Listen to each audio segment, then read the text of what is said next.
Bueno, buenas noches entonces, bienvenidos y también bienvenidos a quienes ya están conectados en esta nueva oportunidad que tenemos para reunirnos, para congregarnos. Quiero invitarlos por favor para que abramos en la Biblia, en la carta a los Hebreos, en el capítulo 10, en el versículo número 1. Hebreos capítulo 10, versículo 1.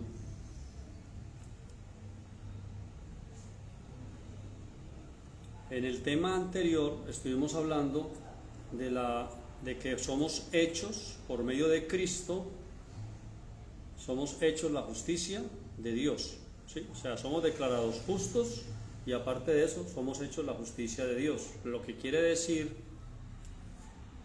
que Dios no solo nos perdonó, sino que aparte de perdonarnos, también Dios nos borró la cuenta hacia atrás. Es decir, que es como si nunca hubiéramos fallado o nunca hubiéramos pecado. Hoy vamos a mirar en Hebreos 10:1. Terminamos también la reunión anterior diciendo que la ley no era para los justos, sino que la ley es para los que son pecadores. Por lo tanto, la ley no tiene que ver con nosotros, ya que nosotros estamos, como se dice, en Cristo, o estamos justificados. Al estar justificados, pues la ley no va para nosotros como tal. Hebreos 10:1, vamos a buscar el texto entonces en las Biblias, por favor.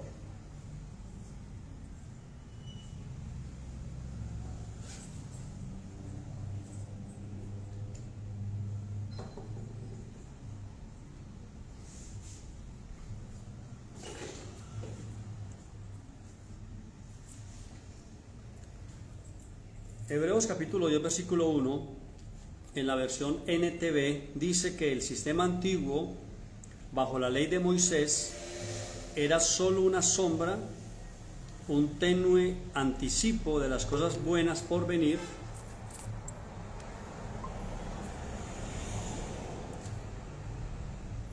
no las cosas buenas en sí mismas. Bajo aquel sistema se repetían los sacrificios una y otra vez, año tras año, pero nunca pudieron limpiar por completo a quienes venían a adorar. Vamos a tomarnos el tiempo de leerlo también en la versión de la Reina Valera 1960. Recordemos que los días miércoles estamos estudiando lo que llamamos doctrina. Doctrina, es decir que al ser doctrina estamos sentando las bases de lo que creemos. No es un mensaje que sea como, por así decirlo, motivacional, sino que es un mensaje más bien que nos permite entender sobre qué estamos edificando nuestra vida. Dice en la Reina Valera que la ley, teniendo la sombra de los bienes venideros, no la imagen misma de las cosas, nunca puede, por los mismos sacrificios que se ofrecen continuamente cada año, hacer perfectos a los que se acercan a Dios. Bueno, vamos a hacer un pequeño recuento del trasfondo de este asunto. Aunque la religión católica, que es la religión de la Iglesia Universal, y la religión protestante, que incluye a todos los que vienen desde la reforma de Martín Lutero, es decir, de la protesta que él hizo, de ahí surgen todos los grupos cristianos, que son muchos, todos tienen como trasfondo la ley, es decir, el libro de donde tomamos las enseñanzas todos es la Biblia, y la Biblia tiene como trasfondo la ley de Moisés.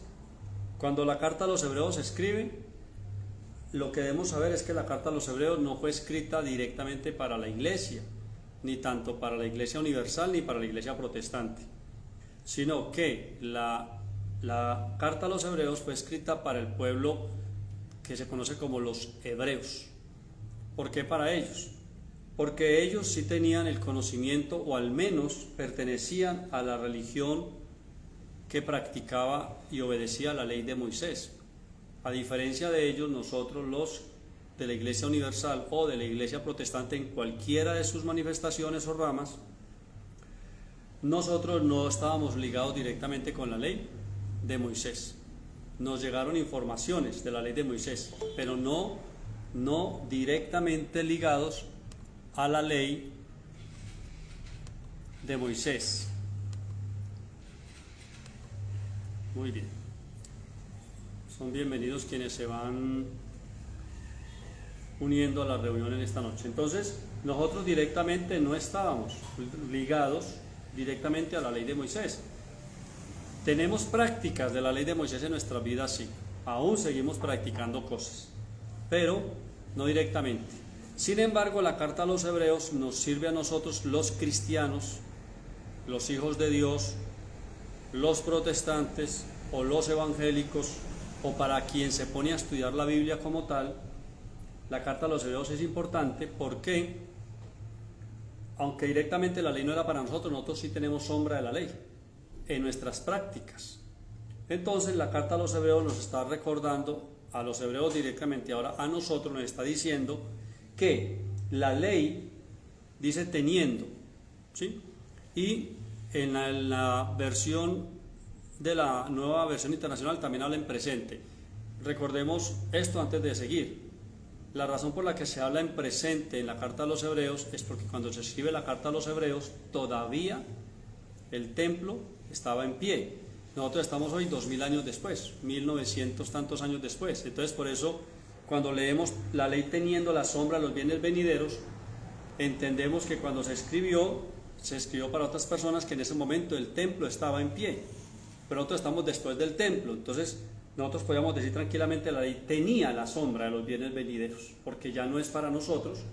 Sin embargo, el mensaje central de Hebreos sí sigue siendo para nosotros, y es que no debemos vivir o tratar de vivir conforme a las enseñanzas que se le dieron al pueblo de Israel en el Antiguo Testamento, porque el texto dice claramente que esa ley era una tenue sombra de lo que estaba por venir, que en ese sistema se repetían los sacrificios, pero ninguno de esos sacrificios podía perfeccionar a ninguna persona. Sin embargo, para los que creemos o tenemos fe en Dios y en Jesucristo, el Hijo de Dios, sí sabemos que el Nuevo Testamento o la Nueva Alianza dice que el Señor nos santificó y nos hizo perfectos una vez y para siempre. Entonces ya estamos hablando de otro sistema, no del sistema de la ley. ¿Por qué lo repetimos?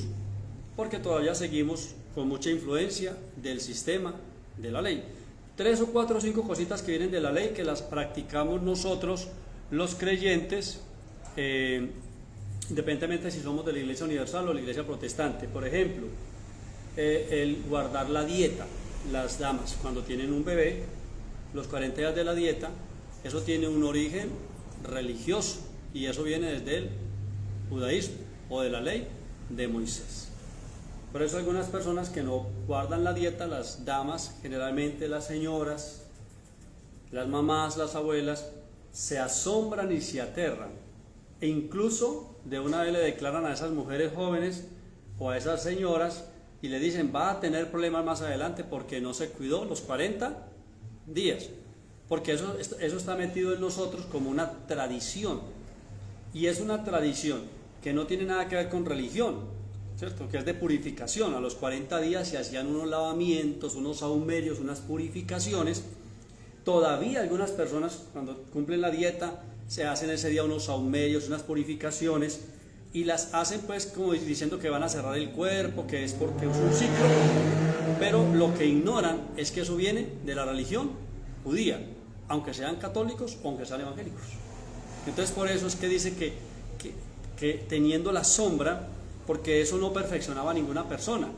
¿Y por qué nosotros todavía enseñamos esto? Porque siendo creyentes todavía mucha gente sigue pues que hay que hacer esto, que hay que hacer lo otro. Por ejemplo, guardar un día a la semana para el Señor, eso viene de la ley. La mayoría de pueblos cristianos protestantes del mundo guardan el domingo. Una gran población guarda el sábado. Y eso viene de la ley también. Y eso está metido ahí. Incluso la gente dice, ay, es que el domingo es el día del Señor, o el sábado es el día del Señor. Bueno, resulta que el día del Señor no es un día de la semana, sino que es un nuevo día, que la carta a los hebreos también explica y dice, el nuevo día es hoy. Pastor, hoy miércoles, no, hoy. Sea miércoles, jueves, sea lunes, sea sábado, el día que le toque, ese es el día del Señor. Entonces, ya no hablamos de un día. Y así, por ejemplo, esta semana estuve en una reunión con pastores, y al final cuando me estaban presentando, dijeron, pastor, ¿usted dónde tiene su iglesia?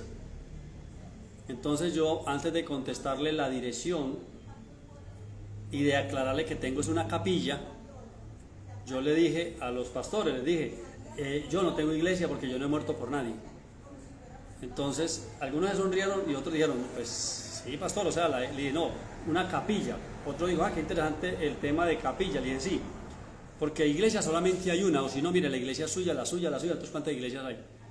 Entonces, incluso esa idea de que mi iglesia, eso viene también de la ley. ¿Por qué viene de la ley? Porque la ley es la que nos enseña eso. Nota que nosotros no tenemos iglesia, somos el cuerpo del Señor o la iglesia del Señor. Eclesia es lo que se llama la reunión de los santos. Y entonces eso viene de esa idea de que en la religión judía el único pueblo que era santo era el pueblo judío, los practicantes de la ley, y menospreciaban a los otros pueblos. Y es mucho de lo que tenemos hoy en día también. Uno se encuentra tanto con personas de la Iglesia Universal como personas protestantes que están cerrados en esta idea: si usted no es de mi congregación, de mi denominación, de mi iglesia, usted no es salvo, o usted no es hijo de Dios, o usted no puede ir al reino de los cielos. Y resulta que no es así. Entonces, por eso tenemos que enseñar estos temas para irnos recordando, muy importante, recordando que hay muchas cosas que hacemos que vienen de la ley, ¿cierto? La presentación de los niños a los 12 años, que ya ustedes saben cómo se llama eso en la Iglesia Universal. También tenemos los bautismos, eso viene también del judaísmo. Tanto los católicos como los protestantes bautizan a las personas, unos cuando son bebés y otros cuando son adultos. Y entre los adultos protestantes hay gente que se pasa de una congregación a otra, o como ellos lo llaman, de una iglesia a otra. ¿Y qué hacen? ¿Qué hacen cuando se pasan de una iglesia a otra? Generalmente vuelven y se bautizan otra vez, ¿cierto? O sea, ya tienen un bautismo, ahora vuelven y se bautizan. Entonces todo eso viene de allá. Entonces, por eso el pastor constantemente está enseñando lo mismo. Entonces, yo ya escuché esto del pastor. Por eso se llama doctrina. Estamos dejando un fundamento sólido y claro. Entonces a mí, incluso cuando mis amigos pastores me dicen, ¿dónde está su iglesia? Yo de una forma muy natural, como tengo ejercitados los sentidos, de una forma muy natural le digo a la persona, mira que yo no tengo iglesia. Yo tengo una capilla, un local donde la gente se reúne, porque la iglesia es del Señor, que Él fue el que murió por la iglesia. Pastor, yo, porque es importante. Es muy importante porque yo así le quito la importancia y la reverencia a este salón y se la doy al verdadero templo que somos nosotros. Exactamente. Las personas tienden a adorar el lugar y el verdadero templo lo llenan de cosas que no deben de ser. Nosotros pues cuidamos que la capilla como tal esté bien, pero más que la capilla es que el templo, que son ustedes, que soy yo, esté bien. Al menos hasta donde nosotros nos es posible a cada uno que esté bien, ¿cierto? Entonces es muy importante eso. Entonces Hebreos 10.1, página número 9 de la cartilla, ahí estamos diciendo que en ese momento se dijo eso, y aunque está en tiempo ahí presente, para nosotros ya es pasado, y aún seguimos con esa sombra todavía hasta el tiempo de hoy, pero bueno, cada día nos vamos limpiando más y más y más de todo eso, ¿cierto? ¿Cómo es de fuerte la sombra que todavía incluso los creyentes cristianos, protestantes o evangélicos todavía sienten la necesidad de bautizar a los niños cuando son pequeños? Y hay que bautizarlo porque si no se queda en el limbo, o si no, no es de la iglesia. Pero los bautismos tienen que ver con religión, ¿cierto? Porque el verdadero bautismo como tal, el bautismo de espiritualidad, lo da es el Espíritu Santo, o sea, Cristo nos bautiza. ¿Usted ha visto algún creyente o algún hermano de la Iglesia Universal ocupado preguntándose y diciendo, ¿será que mi hijo ya ha sido sellado con el Espíritu Santo? ¿Cómo busco la evidencia? A mí nunca me han preguntado eso. Y llevo 42 años en este camino. Y no he visto un padre que esté sincera y seriamente comprometido preguntándome, pastor, ¿cómo hago para saber que mi hijo tiene el bautismo del Espíritu Santo? No me lo preguntan. Pero sí me han preguntado creyentes, incluso de años, pastor, ¿será malo bautizar al niño? Entonces yo siempre les digo, si usted es de la Iglesia Universal, no es malo, porque esa es su fe. Y si usted es de la Iglesia Cristiana Protestante, de la gran mayoría, no es malo, porque esa es su fe. Pero si usted está en esta palabra, usted ya fue bautizado con el Espíritu Santo, y no lo bautizó el pastor, sino Jesucristo mismo. Y el otro bautismo es el bautismo diario, que nosotros hacemos todos los días. La reflexión que llega con los textos bíblicos es un bautismo diario, porque la palabra nos bautiza, nos lava, nos limpia todo el tiempo. Entonces miren ustedes que aún tenemos mucha influencia de la antigua forma de enseñanza, aunque nosotros realmente, ninguno de nosotros fue practicante de la religión basada en la ley de Moisés. Pues así que nosotros, o no sé si alguno de ustedes que me escuchan fue en algún momento judío como tal, de pronto, pero hasta donde yo sé, ninguno lo fue. Como para decir, sí, yo fui como Pablo, fui practicante de la ley. Sin embargo, aunque no fuimos practicantes de la ley en su totalidad, sí tenemos todavía esa sombra que nos persigue, que nos afecta todavía muchas veces en esa forma de la común unión con Dios. Hebreos 10:10, mire por ejemplo ese texto tan hermoso. Estamos ahí en la carta a los Hebreos, escrita a los Hebreos, gracias a Dios, al Espíritu Santo, fue incluida en la Biblia porque era para los hebreos, no para la iglesia. Pero como la iglesia, el Espíritu Santo vio que la iglesia iba a ser afectada con la enseñanza anterior, entonces Dios la dejó ahí en ese libro sacro tan maravilloso para que nosotros podamos irnos limpiando, lavando con la palabra. Dice 10:10 de Hebreos, pues 10:10, ¿sí? Pues la voluntad de Dios fue que el sacrificio del cuerpo de Jesucristo nos hiciera santos una vez. Dice en el 10:1 que la ley no podía perfeccionar a nadie, pero en el 10:10 sí dice que la voluntad de Dios fue que el sacrificio de Jesucristo sí lo hiciera una vez y para siempre. Entonces, ¿cuándo murió el Señor? El Señor murió el 14 de abril del año 33. ¿Cuándo resucitó el Señor? A los 3 días. El domingo en la mañana resucitó el Señor. 40 días después ascendió. En la fiesta de Pentecostés vino como Espíritu. Y en el año 70 destruyeron el símbolo de la religión que hubo oficialmente como representante de Dios en la tierra hasta ese momento, que era la que estaba basada en la ley de Moisés. Es decir, que ya se estableció Jesucristo, el nuevo pacto, la nueva alianza. Y dice que ahí que ya nos hizo perfectos una vez y para siempre. Leámoslo en la versión Reina Valera 1960. Es muy bonito uno recordar esta palabra y saber lo que creemos y lo que Dios dice. En esa voluntad somos santificados mediante la ofrenda del cuerpo de Jesucristo, hecha una vez y para siempre. Mire que ahí está hablando del cuerpo de Jesucristo. ¿Cómo se llamó el cuerpo de Jesucristo? Jesús. Dice que fuimos santificados mediante la ofrenda, porque Jesús fue el Cordero que murió en la cruz. Cuando Él muere y resucita, ahí fuimos santificados. No seremos, fuimos santificados. Yo pienso que parte de la riqueza que nosotros tenemos en este camino es aceptar estas verdades espirituales para que en la vida diaria podamos vivir libres de maldiciones, libres de demonios, libres de una cantidad de cosas que este sistema nos dice, y al menos podernos ocupar nosotros en la vida humana, en hacerlo nuestro cada día, sin tener que luchar también con este tipo de enseñanzas espirituales que no solamente nos ponen problemas en lo natural, sino también problemas en lo espiritual. Es que Él, según su voluntad, ya nos santificó por medio de la muerte del Señor Jesús en la cruz. Santificados, puestos aparte para el Señor. Así que usted cada día levántese en victoria, haga lo que tiene que hacer, confíe plenamente en el Señor, confiese la palabra, declare. Ya no tiene que estar peleando ni con el diablo, no tiene que pelear con demonios. Yo sé que la mente a veces le dice a uno, usted debe ser que le echaron sal, usted debe ser que le hicieron un rezo, usted debe ser tal cosa. Hay gente en el sistema que practica esas cosas, pero entonces usted ya no se va a enredar ahí a luchar, sino que va a recordar que Dios dice que usted fue santificado una vez y para siempre.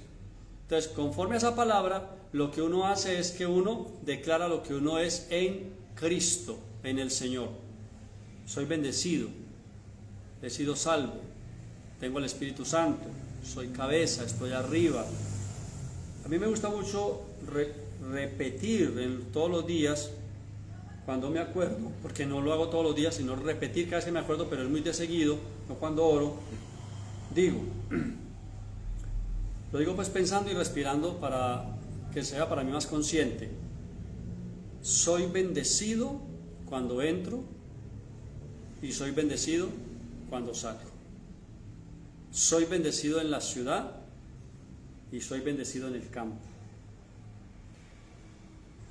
Todo lo que yo uso para laborar es bendecido, porque todo eso lo tomo de las bendiciones de Deuteronomio 28, del 1 al 15, donde dice que es bendecido cuando entra, cuando sale, cuando está en la ciudad, cuando está en el campo, cuando compra, cuando vende, que es bendecido con todos los instrumentos que tiene para laborar, que es bendecido cuando amasa la harina, que es bendecida cuando la asa, que son bendecidos los hijos. Entonces comienzo a confesar lo que él dice que ya soy en Cristo, en el día a día. Aún así tengo situaciones en este sistema, aún así tengo situaciones en este mundo. Sin embargo, por medio de Cristo he aprendido a reinar sobre todas circunstancias. Reinar no quiere decir que aguante, que agache la cabeza, ni que esté sufriendo todo el tiempo. No, vivimos bien, siempre, la mayor parte del tiempo sin situaciones, pero cuando tenemos alguna situación, nos aferramos a la palabra de Dios y entendemos que las situaciones de este mundo son temporeras. Son temporeras, pero lo que Dios ha hecho, lo ha hecho para siempre. Entonces nos aferramos a la gracia de Dios. Página número 9 de la capilla. Ahora miremos Hebreos 10:14. Mire otro texto hermoso. Hebreos 10:14. Dice así. Ya sabemos que la ofrenda del cuerpo de Jesucristo fue Jesús. Ahora 10:14. Pues mediante esa única ofrenda, Él perfeccionó para siempre a los que está haciendo ¿qué? Santos. ¿Sí? 10:14. Pues mediante esa única ofrenda, o sea, mediante el cuerpo de Jesús en la cruz, el Señor perfeccionó para siempre a los que está haciendo santos. ¿Cuánto nos dura la perfección? Para siempre. Ahí nos podemos quedar hasta que se nos calienten las neuronas, que es para siempre. 10:14 en la Reina Valera del 60. Porque con una sola ofrenda hizo perfectos para siempre a los santificados. Él nos santificó, nos justificó, nos declaró justo, nos declaró su justicia, nos declaró la circuncisión también. Ahora dice que con una sola ofrenda nos hizo perfectos para siempre. ¿Cuál ofrenda? No está hablando de dinero, no está hablando de sacrificios, no está hablando de que uno haga un pacto, está hablando de lo que dice el 10:10, que Jesucristo con la ofrenda de su cuerpo, que es Jesús, nos perfeccionó para siempre. Sencillo aceptarlo, creerlo en la fe cristiana protestante, en la fe cristiana universal, en las diferentes vertientes de la religión. ¿Qué es lo que nos enseña la fe? Que si uno cree en el Señor Jesucristo, que si uno acepta el Evangelio de la gracia, que si uno abraza a Jesucristo resucitado, el Señor dice en su palabra que Él no solo nos santificó, sino que nos hizo perfectos en relación a Dios, en el Espíritu, es decir, nos volvió al estado natural, espiritual, porque como fuimos hechos a imagen y semejanza de Dios, en el Espíritu, Dios es perfecto. Cuando nos vuelve la comunión con Él, ¿cómo nos vuelve? Como Él es. ¿Y cómo es Él? Él es perfecto. Pastor, sí, pero aquí en lo humano, la enseñanza y Dios en nosotros a través del Espíritu nos perfecciona de día en día, nos ayuda en el día a día. con la conciencia que ya no nos acusa porque aceptamos lo que Dios dice de nosotros, pero sí con un fuerte compromiso de ir haciendo morir día a día lo que aún es terrenal en nosotros, sin condenarnos. Si tenemos una situación humana que no podemos manejar, ¿por qué no nos condenamos?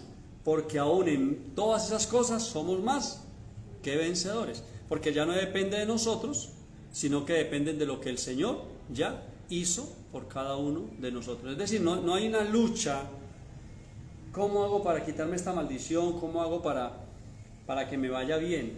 No, yo creo lo que Dios dice, hago mi parte, estoy confesando la palabra, estoy creyendo, estoy obedeciendo, estoy visualizando todo el tiempo, estoy soñando, estoy declarando. Por ejemplo, hay un texto hermoso que dice que todo lugar que pisare la planta de nuestro pie será nuestro, que todo aquello en lo que pongamos la mano será prosperado. ¿Cuál es la invitación que yo le hago a las personas, sobre todo los que tienen negocio o empresa? Siempre que usted entre a su negocio, antes de comenzar a laborar, alabe a Dios un momento. Pise allí el lugar, declare: todo lo que pisa la planta de mis pies es mío. Extienda sus manos, toque el objeto con el que trabaja, levántelo hacia su empresa, colóquelo cerca de los objetos que usted utiliza. ¿Y qué dice? Dice: todo lo que yo hago será prosperado. Tiene un vehículo, cuando se siente en él, coja el timón. Todo lo que yo hago es prosperado, ¿cierto? Ustedes saben que hay vehículos que a veces son como endiablados. Y entonces la gente, mucha gente incluso dice: ay, debe ser que ese vehículo tiene sal. O qué hicieron en ese vehículo. Y muchas veces dice: ay, ese vehículo debe ser, quién sabe si hubo un accidente, un muerto en el vehículo, quién sabe. O otros dicen: de pronto es que seguramente hicieron cosas que no había en el carro, alguna persona, alguna pareja. No, salaron el carro. Pues si el carro llegó a sus manos, usted lo que hace es que le pone las manos y declara, ¿cierto? Mi carro, mi vehículo, mi moto está como limpia, funciona bien, ¿cierto? Es un carro, es un vehículo, es una moto que no, mejor dicho, ni gasolina pide, eso trabajas con el olor. O sea, usted comienza a declarar la palabra, porque muy dentro del corazón a veces surge el temor de decir: volvió ese daño, ¿será verdad que pasó algo con este carro? Me va a tocar cambiarlo. Porque uno siempre le tiene la idea de que de pronto se lo rezaron negativamente, ¿cierto? Pero mire, vea, coja el timón de su carro, de su moto, ponga las manos sobre la puerta de su casa, de su apartamento, alce las manos en el lugar donde labora, en el producto que usted vende, lo que haga, y declare esto y lo dice con toda su fe. Una mano sobre el producto, otra la levanta y declare esto y diga así: no se puede maldecir lo que está bendecido. Sobre su cuerpo, sobre su cabeza, levanta la otra mano y dice: no se puede maldecir lo que está bendecido. Sobre su billetera, la abre, pone la mano allí: no se puede maldecir lo que está bendecido. ¿Por qué lo hacemos de esa manera? Porque muy dentro de nosotros hay temores sembrados por las creencias ancestrales que traemos. Muchas personas me buscan para que rece a personas, para que rece negocios, para que rece gente que se va a ir, para que quite maldiciones, porque está arraigado en la mente de nosotros, en el corazón, que esas cosas suceden, y aún albergamos la posibilidad de que nos pueda llegar a pasar a nosotros. Entonces, la fe de Cristo lo que le permite a ustedes liberarse todos los días. ¿Cómo me libero todos los días? ¿Cómo me libero todos los días? Me libero confesando la palabra. Confesándola. Por eso la reflexión diaria que enviamos es una bendición. Yo lo que hago es que la leo 2 o 3 veces durante el día, todos los días. La leo siempre, en la mañana, por la tarde o por la noche. Y a veces, cuando el texto no está allí, yo voy y lo busco. Y hay pedacitos de la reflexión que yo me detengo y hago una pequeña oración sobre un pedacito de la reflexión. porque son expresiones de fe que nos ayudan en el día a día.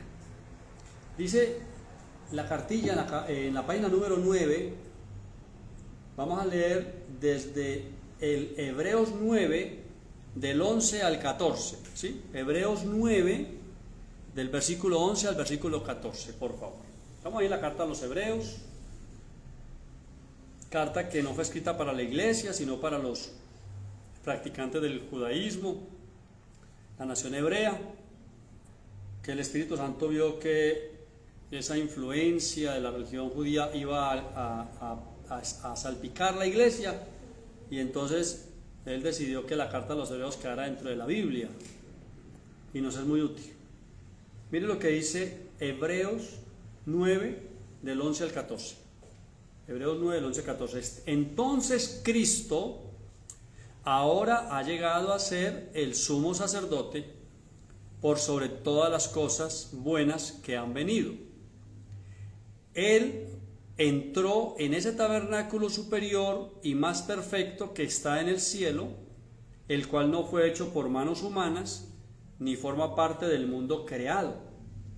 Con su propia sangre, no con la sangre de cabra ni de becerros, entró en el lugar santísimo una sola vez y para siempre, y aseguró nuestra redención eterna. Bajo el sistema antiguo, la sangre de cabras y toros y las cenizas de una novilla podían limpiar el cuerpo de las personas que estaban ceremonialmente impuras. Imagínense cuánto más la sangre de Cristo nos purificará la conciencia de acciones pecaminosas para que adoremos al Dios viviente, pues por el poder del Espíritu Eterno, Cristo se ofreció a sí mismo a Dios como sacrificio perfecto por nuestros pecados. Antiguo sistema, animales sacrificados, su sangre y su ceniza limpiaba los cuerpos que estaban ceremonialmente impuros, no las conciencias. Limpiaban el cuerpo, pero la conciencia seguía contaminada. Cristo, con su sangre, no limpia el cuerpo, limpia la conciencia. Al limpiar la conciencia nos permite acercarnos a Dios, una conciencia libre de maldiciones. Vean ustedes la gran diferencia entre el antiguo orden ceremonial y el nuevo orden ceremonial en Cristo, y cómo nos beneficia a nosotros tanto ahora la sangre del Cordero Eterno, que nos limpió. Pastor, ¿y por qué no limpia el cuerpo? Porque para el cuerpo tenemos nosotros lo que se llama la sangre. En la plenitud de las 7 sangres, el cuerpo es sano, ¿cierto? Por sus llagas hemos sido sanados, ¿cierto? Pastor, pero es que y la lengua que ha dicho mentiras y maldiciones, es que la lengua es un vehículo. Pero cuando la lengua hablas porque sale del corazón. Entonces Dios limpia la conciencia. No, es que bebía mucho, porque el deseo de beber nacía del corazón.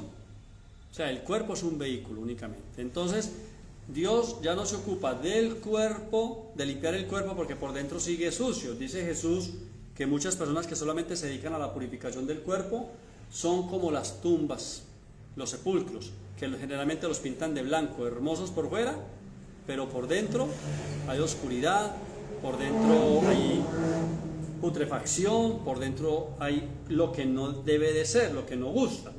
En cambio el Señor trabaja es adentro y nos limpia. Ahora, nos limpió, es hermoso el texto, nos limpió una vez y para siempre. O sea, es muy importante que usted abrace esto por la fe. Este mensaje que comunicamos.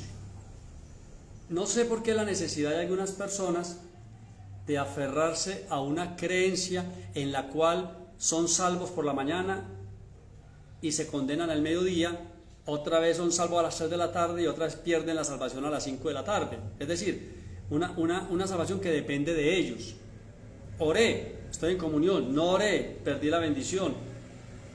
En cambio el Señor nos ofrece esta garantía. si nos acercamos al Señor, santificados y bendecidos para siempre. Oiga, para siempre. Para siempre. Con una sola ofrenda hizo perfectos para siempre a los santificados. ¿Cuántas ofrendas? Una sola. La del cuerpo del Señor. ¿Va a morir el Señor? Ya murió. Entonces ya nos hizo perfectos para siempre. ¿Cómo nos llama Dios? Santos. Perfectos. El Evangelio de la Gracia nos invita a no mirarnos según la carne, sino según el Espíritu. Y en la carne, cada día haciendo morir lo terrenal en nosotros. Cada día haciendo morir lo terrenal en nosotros.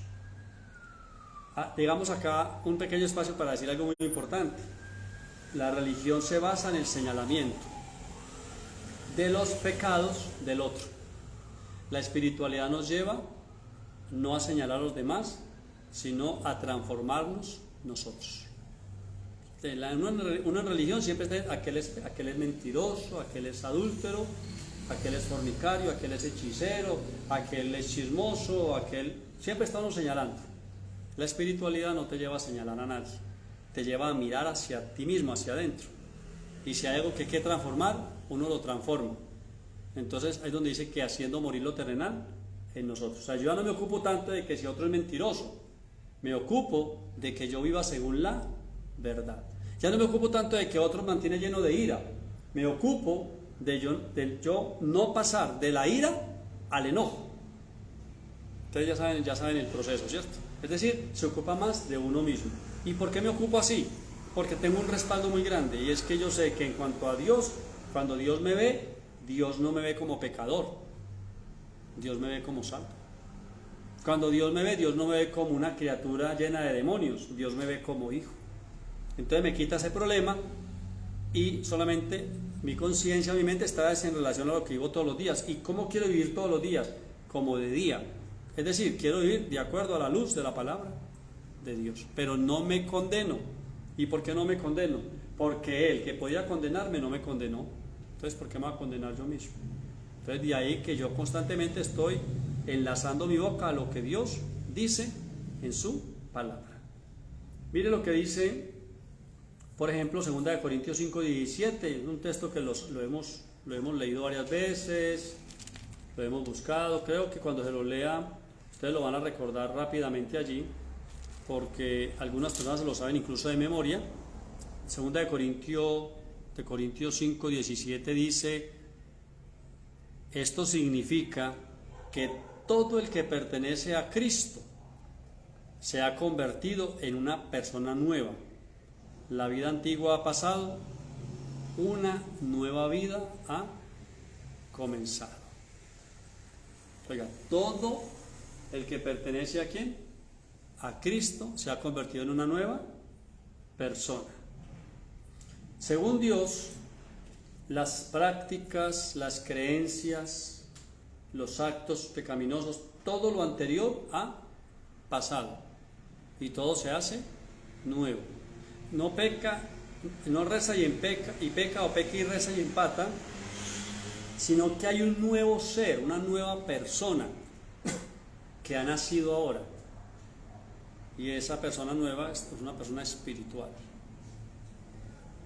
Ustedes saben, yo lo he explicado brevemente y lo voy a recordar hoy una vez más. Cuando usted y yo estábamos sin Cristo, estábamos muertos en delitos y pecados. Espiritualmente se entiende que estábamos muertos, vivos, biológicamente hablando, pero muertos en cuanto a la común unión con Dios. Cuando Cristo viene a nosotros y nosotros venimos a Cristo, entonces el que estaba muerto resucita con Cristo. Cuando resucita, Dios no le da un cuerpo y una mente nueva, sino que resucita en el mismo cuerpo y con la misma mente que ya viene. Entonces se encuentra con que es una nueva persona, pero con una cantidad de ideas, de conductas y de comportamientos que ha tenido durante toda su vida. Ahora, el nuevo hombre espiritual tiene que comenzar un proceso de conocimiento, de crecimiento, para ir haciendo morir lo terrenal en él, cada día. muriendo cada día a lo terrenal. Es decir, pasa de una mente natural, contraria a Dios, rebelde, una cantidad de ideas, pasa a una mente espiritual que ahora empieza a influenciarle, a enseñarle, a decirle. Entonces la gente dice, ay, es muy duro, es muy difícil. Puede que sea un poco difícil, sí, a veces, pero no imposible. El texto lo dice claramente, si está en Cristo es una nueva creación. Todo lo antiguo para Dios pasó. Yo tengo que ponerme de acuerdo con Dios y decir, también todo lo antiguo pasó, ahora soy una nueva persona, voy a vivir, voy a andar, voy a tener una vida nueva en Dios. Entonces, nuevo vocabulario, nueva forma de pensamiento, las emociones nuevas, la forma de hablar nueva, todo comienza a cambiar. Un puntico que todos lo tenemos todos los días. Siempre que le lancen una invitación para que entre en un conflicto, agáchese. Que es más o menos la idea que dice Salomón. La honra de una persona está en pasar por alto la ofensa. Entonces, generalmente lo que uno hace es como si uno se agachara, así como cuando uno ve que un objeto viene contra uno, que lo lanzan, un balón, una piedra, algún objeto, y uno se agacha inmediatamente para que el objeto pase. No se extienda hacia el objeto llamado provocación, no lo agarre, no se lo lleve al pecho, no corra con él, porque le va a hacer daño. Y así, una cantidad de cosas que van viniendo a la vida de uno todos los días. En la página número 9 de la cartilla dice que el único pacto por el cual Dios paga un precio es el pacto de la gracia. En los otros pactos que Dios hizo, Dios pactó con el ser humano. Dios le recibió animales, le recibió holocaustos, otras cosas. Pero el único pacto donde Dios puso el cordero y donde Dios pagó el precio es el pacto de la gracia. Por eso es tan importante, y por eso tiene un sello que no tienen los otros pactos, es el sello de la eternidad, porque todo lo que Dios hace lo hace en la eternidad, porque Dios es eterno. Entonces, todo lo que Dios hace es eterno. Por eso incluso nosotros hoy en día, aunque cronológicamente hablando, en el sistema humano de este mundo, nosotros tenemos un tiempo de nacer y un tiempo de morir, y los años van pasando, todos los días pasan y se unen años y años y años. Un día entramos, un día tendremos que salir del sistema. Al estar en Cristo, al estar en Dios, nosotros tenemos algo que se llama vida eterna. ¿Cuándo va a tener la vida eterna? ¿Cuando nos muramos? No, ya tenemos vida eterna, porque tenemos la vida de Dios en nosotros. Y como Dios es eterno, la vida de Dios ¿cómo es? Eterna. Entonces es un estado en el que se nos dice que todo lo que Dios hace lo impregna o lo toca con la eternidad, porque esa es la naturaleza de Dios. Dios es eterno, por eso nosotros podemos decir que estamos en Cristo y tenemos vida eterna. Oído, no inmortalidad en el cuerpo. El cuerpo debe un día entregarse, y en el estado espiritual pues pasaremos a otra dimensión, o nos quedaremos donde estamos ahora espiritualmente hablando, que es con Dios, con Cristo, unidos al Señor, como lo podamos entender allí, como lo podamos recibir. Entonces no hablamos de inmortalidad, sino de vida eterna. Todo lo que hacemos en Dios está bajo el toque o impregnado por la vida eterna. Dice la cartilla, dice, con Abraham Dios hizo un pacto y le pidió que matara a su hijo. Sin embargo, Dios mismo le proveyó un cordero. Con Noé el pacto fue el arco iris. Con Moisés fueron animales. Pero en este pacto Dios se entregó a sí mismo. La forma en que lo hizo para que nosotros podamos comprenderlo es que entregó a su propio hijo. Pero sabemos que Dios mismo tomó forma humana y Dios se envió a sí mismo, vino y murió entre nosotros. Y al morir entre nosotros, nos reconcilió con Él. Muy bien. Entonces estamos hablando allí de el pacto. Voy a leer para finalizar hoy esta parte de la clase número 1. Terminamos hoy en la página número 9 y finalizamos acá entonces. Bueno, dice así: rechazar la gracia es decirle a Dios que rechazas la vida de su hijo. Rechazar la gracia es decirle a Dios que rechazas la vida de su hijo. La ley no hacía perfecto a nadie. La circuncisión de la carne, entre paréntesis, el prepucio, era válida en el pacto de Abraham, y ahí terminamos. Entonces, dos cositas que tocamos antes de que oremos. La primera de ellas, que tocamos allí para orar, la primera es que si usted rechaza la gracia, está rechazando al Hijo de Dios. Y es muy importante esto, muy importante. Muchos hijos de Dios, o sea, mucha religión, mucha iglesia, rechaza la gracia, porque no la han comprendido y porque están aferrados a la antigua forma de enseñanza o a la antigua forma de pensamiento. Entonces rechazan la gracia de Dios. Pregunta para todos ustedes que están conectados y para quienes están acá: ¿qué es la gracia? La gracia es el reposo. La gracia es el reposo de toda obra. Eso es la gracia. Por eso la gracia está representada por el mismo Dios, quien dice que desde Génesis Dios descansó o reposó de todo lo que había hecho en la creación. Eso es la gracia, el reposo. Cuando una persona resiste al Espíritu de gracia, resiste a Dios y resiste y rechaza al mismo Hijo de Dios, tanto el sacrificio de Jesús como a Jesucristo resucitado. Cuando rechaza la gracia, está rechazando la vida del Hijo de Dios y está diciendo: me gusta más el antiguo sistema, el antiguo orden de la ley. Juan capítulo 1 versículo 17 dice: la ley, el antiguo sistema, por medio de Moisés vino, la gracia y la verdad por medio de Jesucristo. Cuando una persona rechaza la gracia, rechaza a Jesucristo. Si rechaza a Jesucristo, rechaza a Jesús, quien sacrificó su propia vida para que se manifestara Jesucristo. Y le está diciendo a Dios: me gusta más el sistema antiguo, o sea, el que trajo Moisés. Entonces, por eso se aferran a toda la enseñanza del Antiguo Testamento, aunque carguen al Señor en el cuello, en el tobillo, en la billetera, aunque lo tengan en la casa o aunque pertenezcan a una iglesia protestante. Tenga en cuenta eso. Rechazar la gracia es decirle a Dios que la muerte de Jesús no sirvió para nada.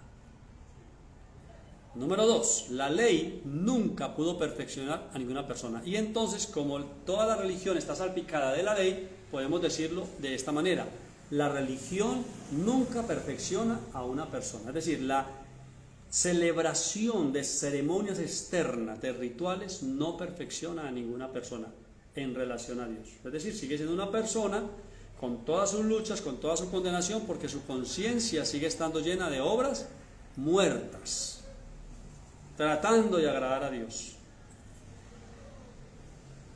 La religión no perfecciona a nadie.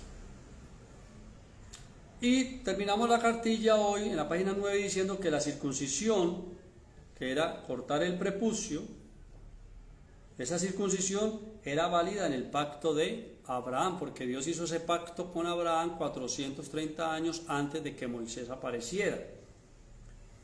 Práctica de la religión judía, distintivo de los israelitas y de los judíos ante el resto de las naciones, como una señal de limpieza, de purificación, de que eran apartados para Dios.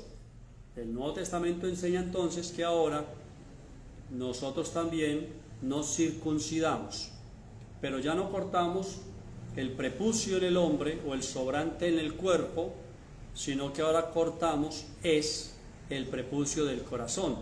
Y la enseñanza del Nuevo Testamento enseña que el prepucio del corazón hay que cortarlo, porque si no se corta, produce contaminación en el corazón y en la mente de la persona, le afecta. ¿Con qué cuchillo se corta el prepucio de la mente o del corazón? Con el cuchillo de 2 filos, que es la palabra de Dios. ¿Quiénes son llamados la circuncisión? ¿Quiénes son los que tienen que hacerlo? Oído, la iglesia. Si usted es iglesia, si usted está en Cristo, déjeme decirle que usted es la circuncisión que camina por todas partes. Con su palabra y con su forma de vida, cuando se comunica con otros, usted se convierte en la circuncisión. Así como yo con los pastores esta semana: pastor, ¿dónde tiene su iglesia? Y yo le contesté y les dije: pastores, yo no tengo iglesia, yo no morí por nadie. Ahí cogí el pernal de la palabra de Dios y les corté un poquitico, les dolió un poquito porque, ¿cómo así? Sí, yo tengo es una capilla donde se reúnen las personas, pero el único que tiene iglesia es Jesucristo. Ahí corté otro poquito. Ese sobrante es el que va cortando el evangelio de Jesucristo. Pastor, dijo, ¿por qué es importante? Porque así cuando una persona viene a esta congregación, no, al entrar acá, no hace una reverencia al lugar, no considera que en este lugar hay una presencia diferente, sino que esa reverencia y esa presencia vive en esa persona, vive en usted y vive en mí, que es el Señor. Somos el templo del Espíritu Santo. El altar es el corazón o la mente, la conciencia, donde le ministramos al Señor. Y el lugar es un lugar que se usa para que se reúna la iglesia. Como tal, se le da un uso dentro de lo sacro, porque se le dedica al Señor. Pero cuando nos vamos, Dios no se queda acá. Como espíritu, todo está en Él. En ese sentido general, Dios está acá y en cualquier lugar. Pero ¿dónde mora el Señor? En esta capilla. Y se queda solo de miércoles a sábado, y el domingo al mediodía vuelve y se queda solo hasta el miércoles por la noche. No. Dios vive en el espíritu de cada uno de sus hijos. Entonces, por eso la importancia de la circuncisión.